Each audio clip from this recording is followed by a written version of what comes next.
All right, welcome back to Combust Astrology. My name is Liv. We're going to be actually doing the first iteration of this series. We're covering Venus, and of course, to cover a planet, you obviously got to know some things about it. So I'm going to try and cover that with some notes that I got from ChatGPT. Which Pluto is currently in Aquarius whenever you're watching this. So trying to utilize everything in the current times and being able to use technology to help me facilitate astrology easier. Amazing. Just amazing. I could take the time to know every single one of these things by heart, but ChatGPT lets me have it all written down.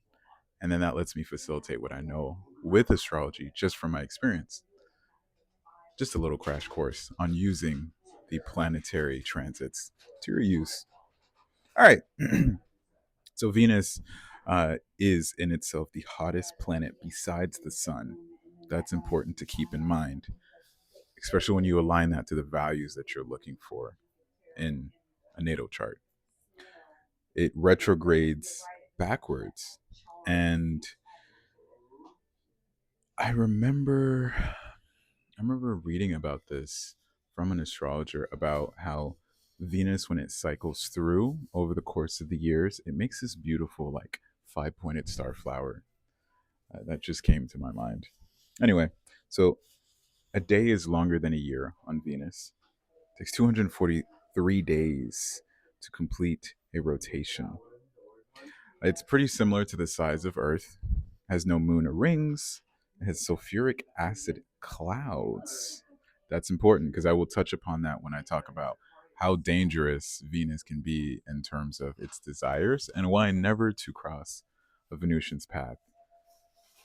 Yeah. It has volcanic landscape.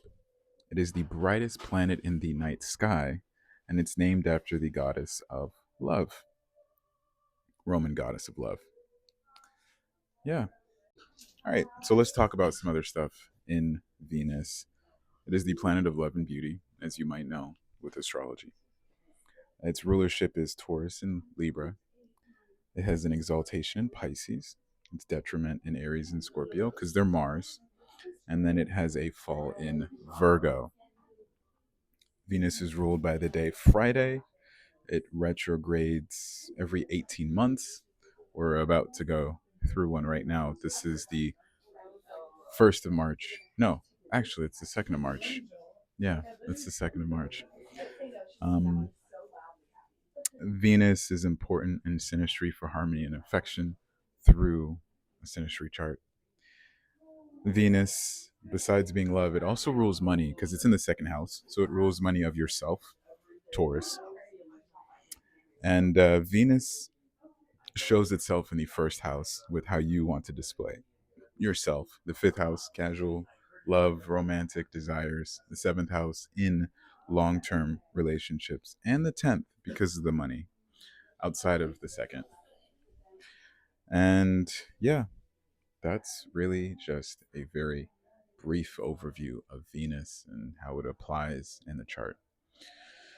Now, these next subsequent videos, I will be going a lot more in depth, which each placement, the way that I'll be styling it is looking at the sign itself, a little brief info of the sign, how it will display itself in it, the natal user, obviously because it's Venus, how it wants to be loved and how it wants to love, and then in relationships. Um, yeah, I've done a lot of readings, and I've also dated people, so I'll be able to have both uh, perspectives, right? And also in friendships, you really want to look at your own natal chart to see the signs that really work well with you. Synastry is more than just dating. It's friendships, it's parental relationships, it's colleague, business, and Venus is a really good identifier for that. So let's go ahead and move on and take care.